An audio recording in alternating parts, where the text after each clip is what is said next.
Salah satu kesalahan yang umum di kalangan teman-teman yang baru belajar pemrograman adalah menganggap bahwa jago coding itu adalah segalanya di dunia kerja IT.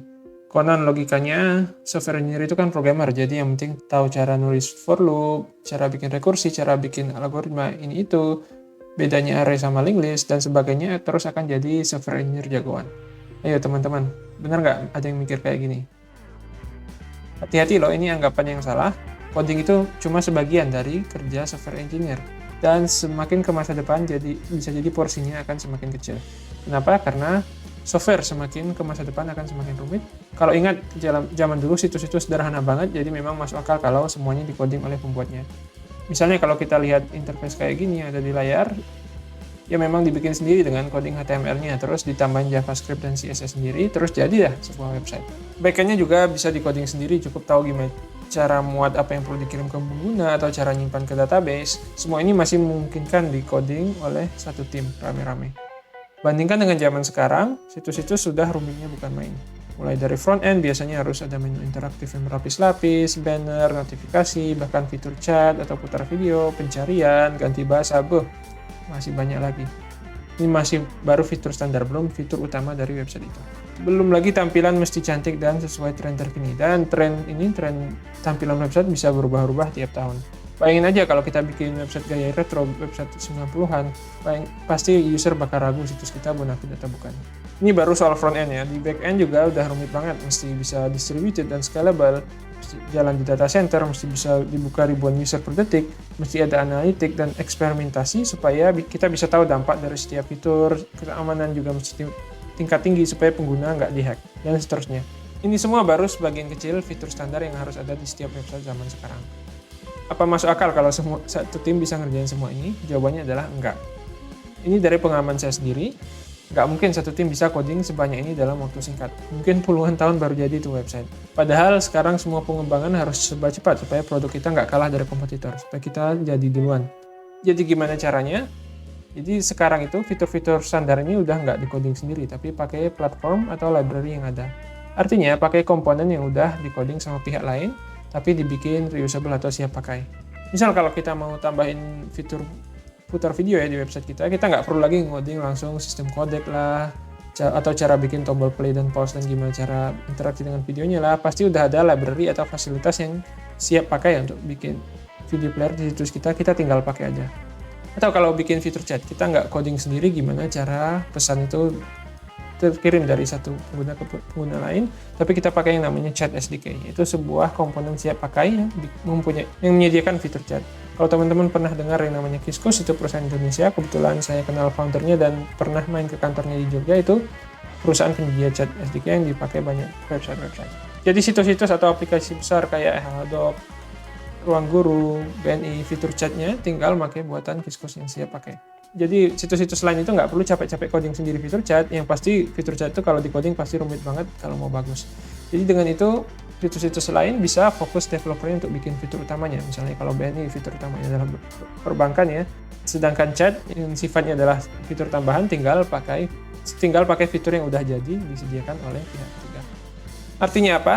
Untuk bikin produk zaman sekarang seringkali yang mesti kita lakukan itu adalah bukannya coding sendiri, tapi menyatukan komponen-komponen yang ada yang akan diperlukan untuk produk kita. Jadi banyak waktu yang perlu dipakai bukan cuma buat coding, tapi buat ngerti apa aja komponen yang tersedia, gimana cara makainya, lihat dokumentasi, lihat kode lain yang pakai komponen yang sama, debug kalau integrasinya ada masalah, dan sebagainya.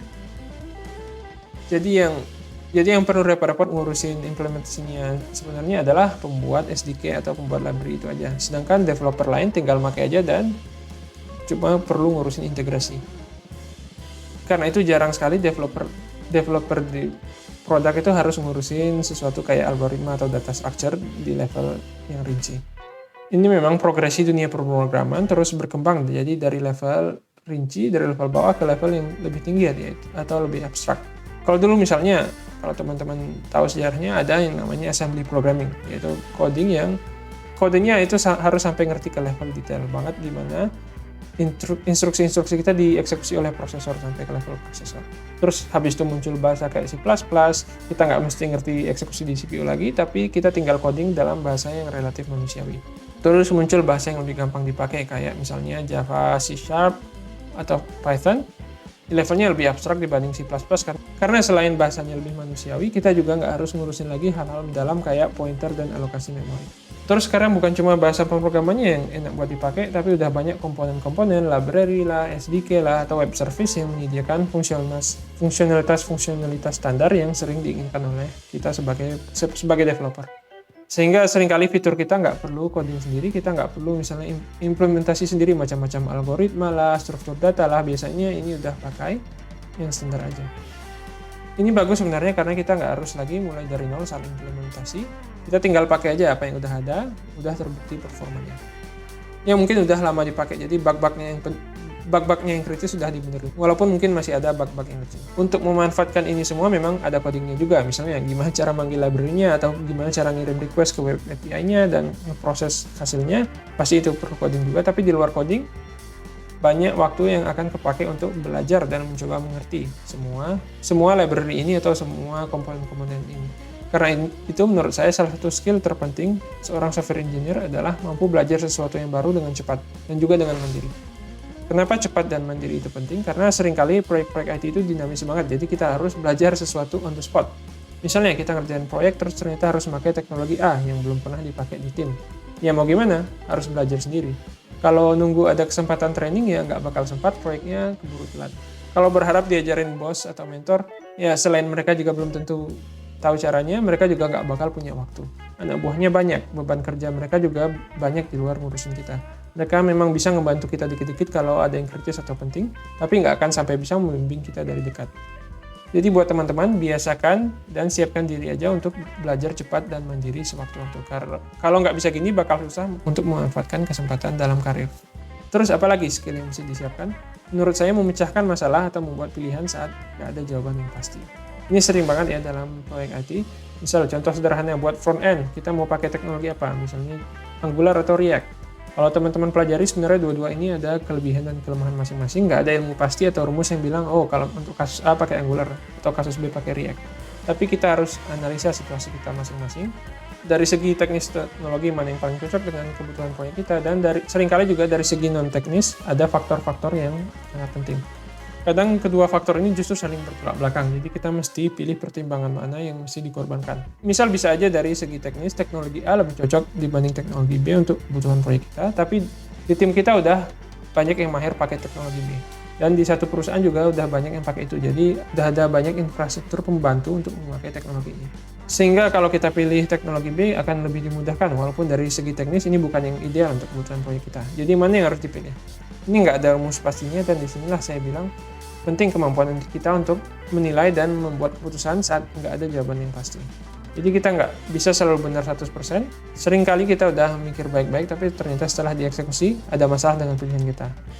Entah ternyata teknologi nggak cocok lah, atau sulit untuk dipelajari sehingga bikin proyek telat lah. Tapi tugas kita gimana berdasarkan informasi yang tidak sempurna yang kita miliki ini, dan berdasarkan kesadaran kita bahwa keputusan kita mungkin salah di masa depannya, kita bisa tetap membuat keputusan dan melanjutkan proyek yang kemungkinan suksesnya lebih tinggi. Jadi tujuan kita bukan menjamin 100% sukses, tapi membuat keputusan yang meningkatkan kemungkinan untuk sukses. Selain itu juga ada bahaya kalau kita mikir terlalu lama, analisis terus, mikir terus A atau B yang lebih baik, pengennya supaya kita bisa ambil pilihan yang terbaik, tapi malah proyek jadi lumpuh karena keputusan kritis ini ditunda-tunda terus. Ini istilahnya analysis paralysis, dan ini juga nggak bagus. Dari mana kita bisa belajar mengambil keputusan kayak gini? Kalau menurut saya sih banyakin pengalaman dan wawasan aja. Jadi kalau kita masih junior ya biasanya mungkin tugas kita nggak banyak langsung diberi tanggung jawab untuk kayak gini. Tapi awalnya kita mungkin ya memang disuruh coding dulu. Sambil itu kita harus belajar dari orang-orang yang senior di sekitar kita, pelajari gimana mereka ngambil keputusan. Apa-apa aja yang mereka pertimbangkan dan kesalahan apa yang sering terjadi. Kita juga bisa nanya ke mereka, kenapa sistem kita begini? Apalagi kalau ada sesuatu yang janggal buat kita bisa tanyakan. Seringkali dibalik sesuatu yang terlihat seperti kelemahan atau kejanggalan itu ada kelebihannya juga. Makanya dulu diputuskan untuk membuat seperti itu. Jadi dari ngobrol-ngobrol kayak gini kita bisa tahu cara penalaran mereka, orang-orang yang udah senior, dan kita bisa mengembangkan juga insting dan pengetahuan kita. Dan kalau kita serius dan cermat, kita sebenarnya nggak perlu waktu lama, kita akan siap untuk mengambil tanggung jawab juga kayak gini. Semakin cepat kita membiasakan, semakin cepat juga karir kita akan maju, dan dari situ tentunya kemampuan kita akan semakin dalam. Kita bisa tangani sistem yang lebih besar, pegang tanggung jawab yang lebih banyak, dan punya peran positif yang semakin besar di mata rekan-rekan kita maupun di mata perusahaan. Selain itu, apalagi skill yang perlu selain coding? Satu lagi adalah menciptakan keteraturan dari keberantakan atau create order from chaos. Saya jelaskan dulu, dalam pengembangan software pasti sistem yang kita buat akan terus ditambahi macam-macam. Awalnya fiturnya dikit, lama-lama akan ditambahi fitur lain yang banyak. Fitur yang ada pun makin lama makin rumit. Kita harus bisa menangani berbagai corner case atau kasus pencilan yang terus kita temukan. Dari segi teknologi pun pasti semakin banyak kita tambahin, akan semakin banyak komponen eksternal yang ada di dependensi kita, dan baris kode pun akan terus bertambah. Dan dari ini semua yang namanya entropi atau ketidakteraturan nggak akan bisa dihindari.